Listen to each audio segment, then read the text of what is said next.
Artomai is a sculpture and architecture park. We exhibit works by architects who haven't made work to be exhibited outdoors, so it's incredibly exciting to commission those projects. What Artomai started with was a residency program for visual artists. That was 31 years ago, in a barn.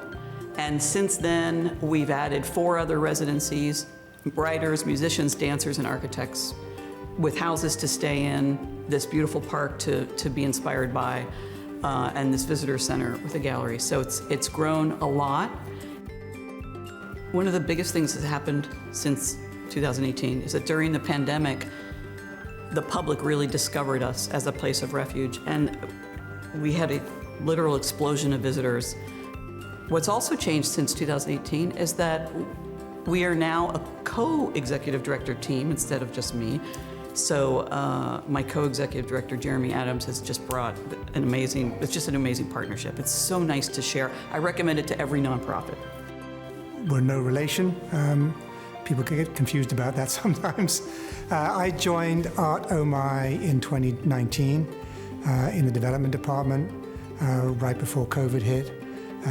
Just last year I was fortunate enough to be able to step into this co-executive director position with Ruth. We get to be a little more gracious. We get to take a breath. I can say, Jeremy, I need a minute, you know, and we get to kind of approach things more authentically. I think it's a great model.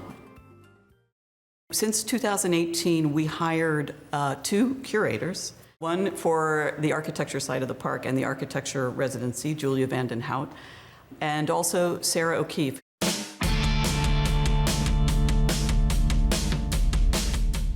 The exhibition that we're in right now is Pippa Garner's Sell Yourself. It's an exhibition that I have wanted to do for some time. Pippa is an artist who trained originally as a car designer. Pippa is somebody who I think is so important for understanding West Coast conceptualism, taking up advertising culture, taking up masculinity, taking up car culture. I'm personally a big fan of Pippa's work because behind its seriousness and its social commentary and its dealing with the power of marketing and branding and the power of communication, it's all done with this wry sense of humor. You'll see the work that she's making up until the present day, which is exciting. We worked with her to commission her most recent conceptual car, which is called Haulin' Ass, !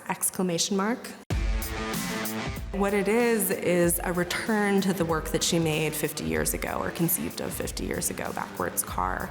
She was perfecting this trick, which is something that she's long been interested in and is still quite interested in, which is how do you follow the letter of the law while totally undermining it in spirit?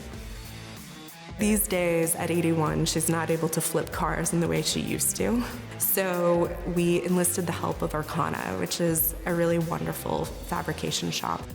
We followed her instructions and worked with her every step of the way to take the Ford Ranger off of its chassis and rotate it 180 degrees and weld it back together. So it's fully functional.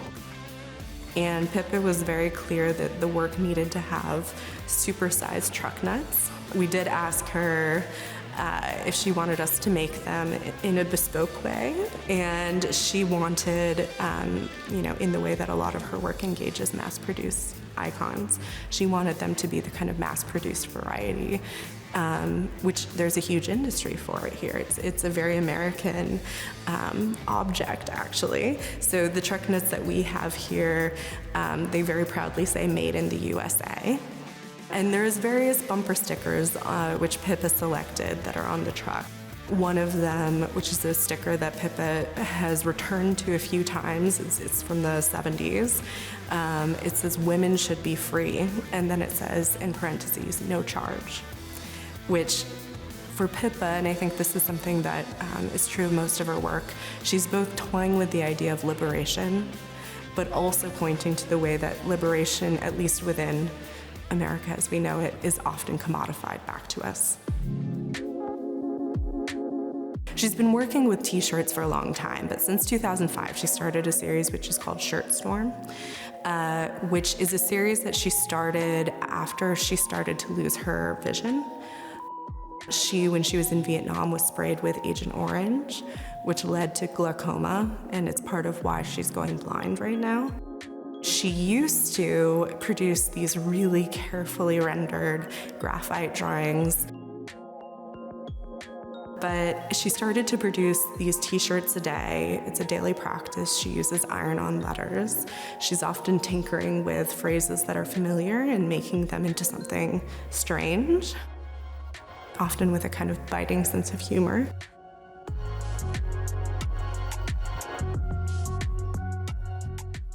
We do have an exciting new project which is just starting up in Chatham. It's going to end up being about 18 exhibition pavilions for contemporary artists and or collectors of contemporary art. These pavilions will be designed by internationally renowned architects under the auspices of the artist or the collector. And what it's really going to allow is either the artist or the collectors an opportunity to showcase their work in exactly the way that they envision it. We are looking to break ground early 2024 with our goal of having the first pavilions and visitor center open sometime around about mid to late 2025. Every time you come here, you'll see something different. Right now, you can see the provocations from Pippa Garner, which I promise do not disappoint. But every time you come back here, you'll encounter something different. We're really trying to work with artists to stretch the bounds of what you might expect. So come here and expect the unexpected.